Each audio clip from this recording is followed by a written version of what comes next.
All right, so welcome everyone to another deep dive. This time, we're really going deep, and I think this one's going to be particularly interesting for you all because we're looking at, well, the question of are we alone? But not in the usual way. Right, not little green men landing on the White House lawn. Exactly, Yeah. exactly. What we're diving into today is this idea that what if those alien messages, those signals, are already here? Like, what if they're hidden in plain sight, but we just haven't figured out how to recognize them?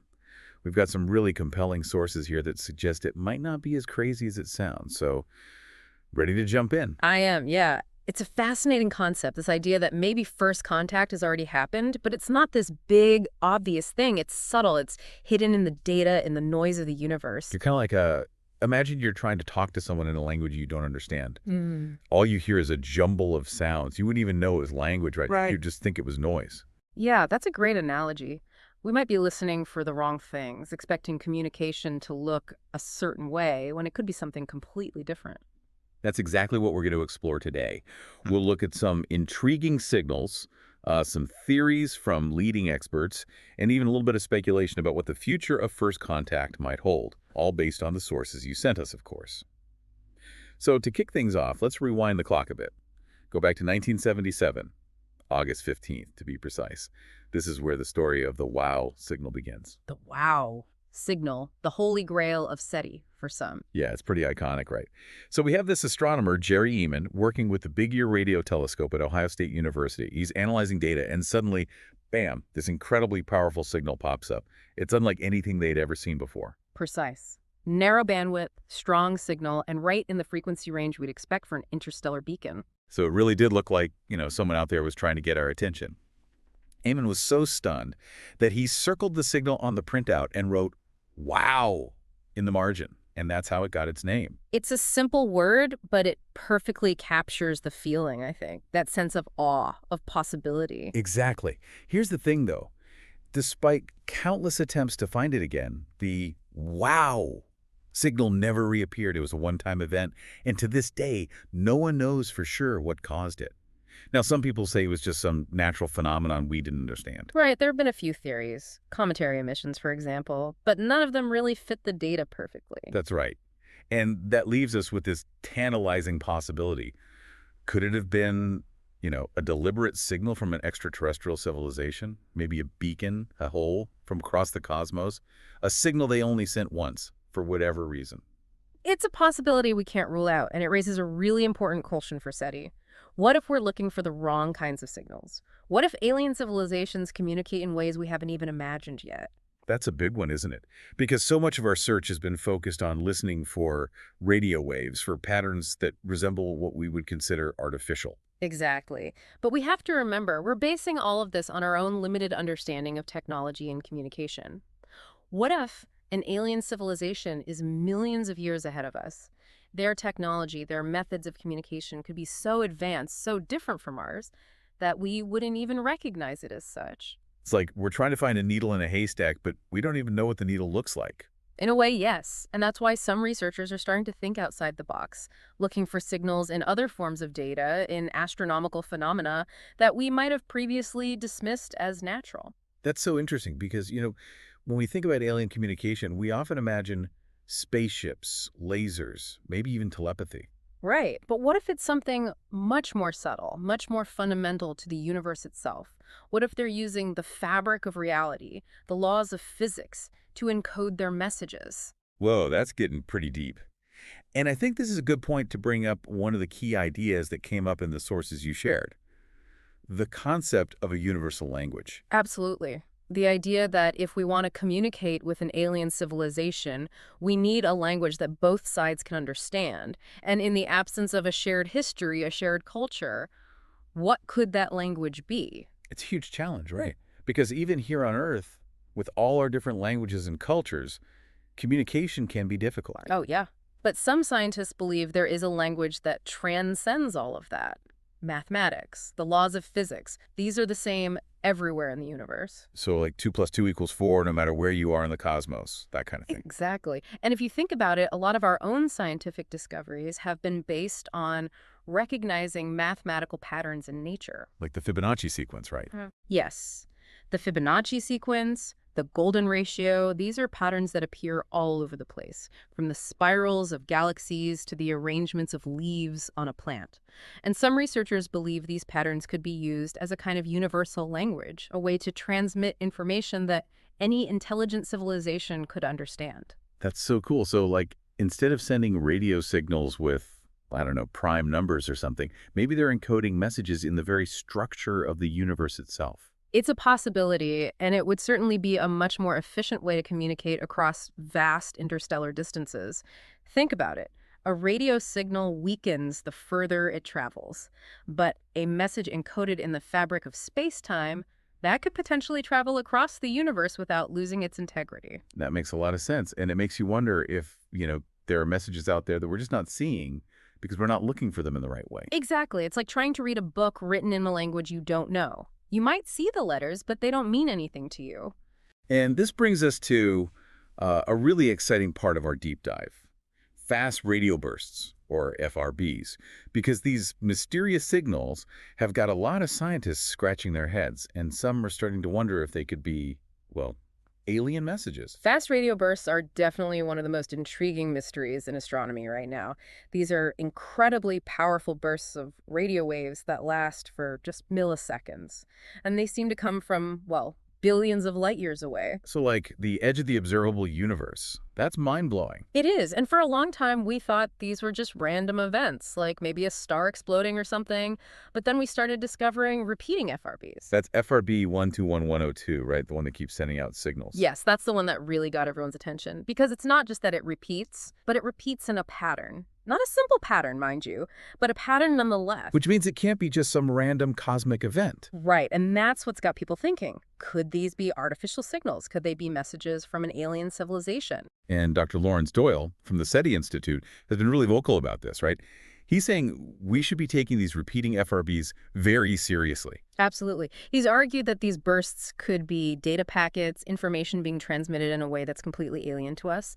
And instead of dismissing them as noise, we need to be analyzing them for patterns, for structure. It's like imagine you're receiving a fax, but you don't know what a fax machine is. You just see these random lines and dots on a piece of paper. It's a perfect analogy. We might be looking at alien communication, but we just don't have the tools or the understanding to decode it yet. This whole idea of aliens using FRBs to communicate is so fascinating and kind of leads into a hypothetical scenario that I think will really blow your mind. And it's something that some of the sources you sent us kind of hinted at. So let's fast forward a bit. Let's say it's the year 2147. Okay, I'm picturing flying cars and robot butlers. Maybe. But more importantly, imagine we've got this top secret space station orbiting the moon. And inside, there's this elite team of scientists, linguists, physicists, AI programmers, the best of the best. That sounds like a sci-fi movie. A little bit, yeah. Yeah. But stick with me. So this team is tasked with analyzing a newly discovered repeating FRB. They're calling it Signal Arcturus 9. And what they find is unlike anything they've ever encountered before. Okay, I'm hooked. What did they find? Well, first, they noticed something really strange about the structure of the signal. The bursts are arranged in fractal patterns. The fractals, like those geometric shapes that repeat themselves at different scales. Exactly. Think of a snowflake, a fern, the branches of a tree. Those are all fractals. And they're not just found in nature. We use them in computer science, in art, in architecture. So finding fractal patterns in an FRB, that would be pretty significant. It would suggest some kind of intelligence behind it, wouldn't it? That's what the scientists think. But it gets even weirder. They realize that the signal isn't just a series of bursts. It's something much more complex, much more interactive. Interactive? How do you mean? Well, they use this advanced quantum AI called Chalice to analyze the signal. And what they discover is that it's not transmitting sound, not in the way we understand it. It's creating a three-dimensional holographic structure. A hologram, like a 3D image made of light. But it's not just an image. It's dynamic. Yeah. It evolves. And the crazy thing is, it seems to react to the people observing it. It learns from their interactions. Oh, that's something else. So it's not just sending information. It's engaging with us in some way. Exactly. It's like, imagine you're watching a movie, but the movie changes depending on what you're thinking and how you're feeling. It's almost like a conversation then. A two-way exchange of information. But through a hologram, not through words or sounds. And that's what really throws the scientists for a loop. Is this a message? Is it a tool? Is it something else entirely? They don't even know what questions to ask anymore. It's a whole new way of thinking about communication, isn't it? It's like we're trying to understand a book written in a language we've never seen before, using concepts we can barely grasp. And as if things weren't strange enough, some really bizarre stuff starts happening as the team interacts with this holographic signal. Crew members start having shared dreams, really vivid, almost prophetic dreams. Shared dreams, that's creepy and fascinating. Right? And then Chalice, the AI, starts asking these really deep philosophical questions. Questions about the nature of consciousness, the meaning of existence, stuff like that. Almost like it's trying to understand us, to learn about our species. Exactly. And then there's this one scientist, Dr. Aisha Khoury, who makes a groundbreaking discovery. The hologram, it's not just reacting to our interactions, it's reacting to our emotions, our intentions. So, like, if you're feeling happy, the hologram changes in one way. If you're feeling sad, it changes in another way. That's the idea. And it's not just the individuals interacting with it. It seems to be responding to the collective emotional state of the entire team. It's like it's tapping into our consciousness, our collective psyche. That's a pretty wild thought, isn't it? And it leads to this really profound question. Is this thing a code that we need to crack? Or is it more like a mirror, reflecting something back at us? Something about ourselves, about humanity, about consciousness itself. It's like the signal is asking us, what are you? Not in a literal sense, but in a deeper, more existential way. And just when they think it can't get any stranger, Chalice makes a breakthrough. It isolates a specific burst within the signal, a burst that seems to contain a key to understanding the whole thing. And after weeks of analysis, it comes up with a translation. Okay, I gotta know. What does it say? Get this. You are not alone. You are never alone. Communication was never the problem. Understanding was. Wow, that's heavy. And it kind of flips the whole SETI paradigm on its head, doesn't it? It's not that no one's out there. It's that we haven't been listening in the right way. That's exactly it. And this hypothetical scenario, it really highlights the idea that first contact might not be about spaceships and lasers.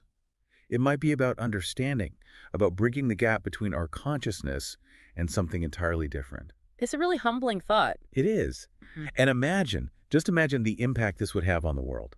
Knowing that we're not alone, that there are other intelligences out there communicating in ways we're only beginning to understand. I imagine it would be chaos at first. Oh, Governments scrambling, religions questioning their beliefs, people both terrified and excited. it would be a complete paradigm shift, the biggest event in human history probably. And then, just as we're starting to wrap our heads around all of this, another signal arrives. This one is longer, clearer, and it starts with something really unexpected. Okay, what could be more unexpected than a holographic message from an alien civilization? You're not going to believe this.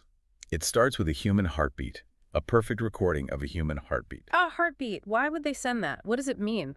That's the million-dollar question, isn't it? And that's where we're going to leave you, the listener, to ponder. Because this deep dive, it's not just about exploring the possibilities of alien communication. It's about asking ourselves what it truly means to connect, to understand, to be human in a universe that's far vaster and more mysterious than we ever imagined. It makes you realize how much we still don't know, how much there is left to discover. And it's a good reminder to stay curious, to keep asking questions, to never stop exploring. Couldn't have said it better myself. Yeah. So, as you go about your day, think about this. What if the universe is full of voices, whispering to us in languages we haven't learned yet? Are we listening closely enough? Are we ready to understand? And that, my friends, is something worth thinking about. Indeed it is. Until next time, keep looking up. Yeah. And keep listening. You never know what you might hear.